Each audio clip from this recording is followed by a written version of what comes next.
Dan bahkan masih banyak daerah yang belum atau tidak mengusulkan formasi sampai hari ini.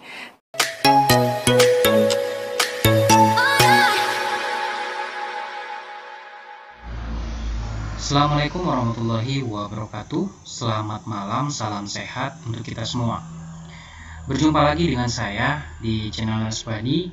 Pada video kali ini teman-teman, saya akan memberikan informasi yang cukup menarik di mana daftar Pemda dan instansi pusat yang tidak usulkan formasi P3K dan CPNS di tahun 2023. Oke teman-teman, simak video ini sampai selesai sehingga teman-teman itu tidak salah memahami informasi yang kami berikan.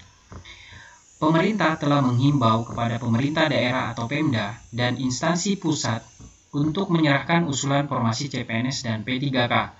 Namun terdapat beberapa Pemda dan instansi pusat yang memilih tak mengusulkan formasi P3K dan CPNS di tahun 2023. Lantas, apa saja daftar Pemda dan instansi pusat tersebut? Sebelumnya diketahui, pada tahun 2023 ini terdapat sebanyak 1.024.492 kebutuhan formasi ASN.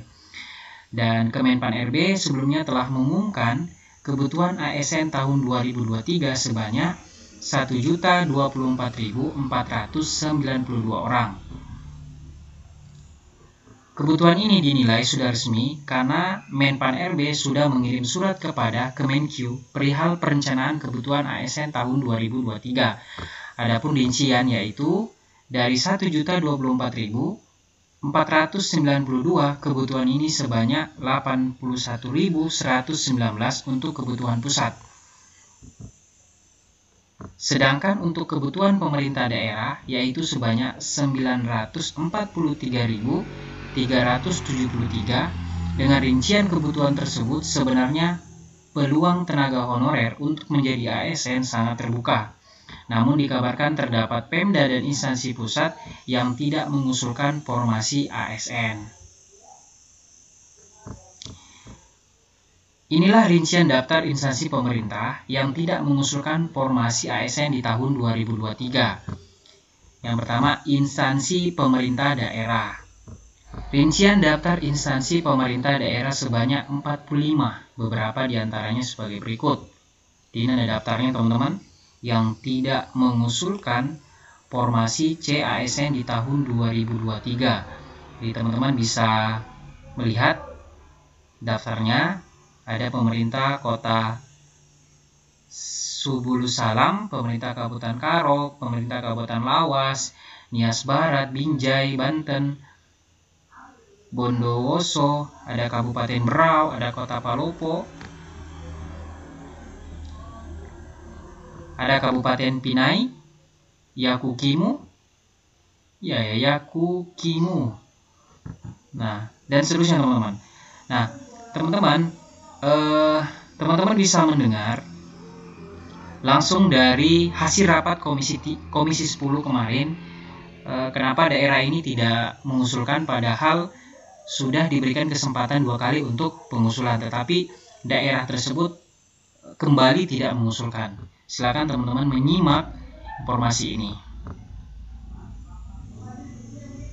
Tadi kita sudah menyediakan menghitung total kebutuhannya 1.030.751, di mana tenaga guru itu memang paling besar jumlahnya, ya di daerah ada 580.000 lebih.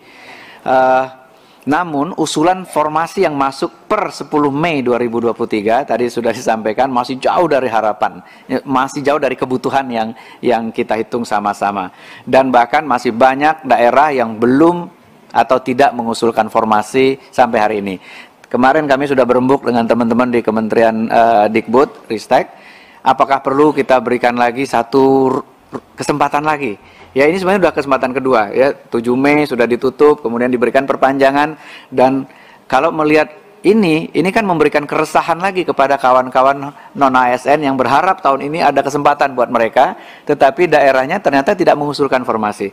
Kami siap dari Pan RB kalau minta oleh kawan-kawan Kemdikbud untuk memberi lagi satu lagi kesempatan, apakah 1 bulan ke depan, tapi kalau bisa kita betul-betul one on one dengan kawan-kawan di pemerintahan daerah ini untuk memastikan ini ada peluang loh, ada kesempatan, ada anggaran. Kenapa kok tidak dibuka formasi, tidak diusulkan formasinya? Sementara kami by regulasi tidak mungkin menetapkan formasi tanpa diusulkan oleh PPK-nya begitu. Nah, ini yang barangkali juga ingin diterobos oleh Mas Menteri tadi, bisa nggak dalam regulasi ke depan itu kebutuhan secara nasional itu memang bisa ditetapkan oleh pemerintah pusat. Karena kalau tidak, pengalaman tahun-tahun sebelumnya hampir 200.000 formasi di daerah 3T nggak ada yang melamar.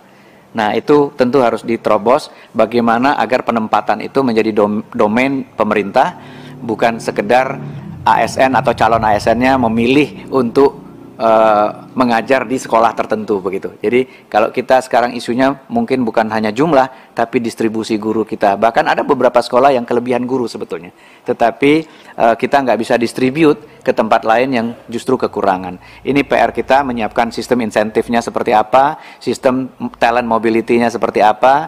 Ini insya Allah kami akan tuangkan di PP yang baru yang sedang kita rumuskan. Sudah lebih dari 600 DIM kami bahas dari 726 DIM yang ada di RPP itu. Terima kasih, saya kira itu tambahan sedikit. Ibu Ketua, saya kembalikan. Assalamualaikum warahmatullahi wabarakatuh. Oke teman-teman, jadi itulah penjelasan dari Pak Alex Denny yang menyampaikan bahwa dari 45 daerah yang tidak mengusulkan ini, itu sudah diberi kesempatan 2 kali. Dan ternyata daerah ini sama sekali tidak mengusulkan CASN di tahun 2023. Oke teman-teman, mungkin itu saja informasi yang sempat kami sampaikan pada video kali ini. Terima kasih sudah menonton video ini dan kami akhiri dengan ucapan Assalamualaikum warahmatullahi wabarakatuh.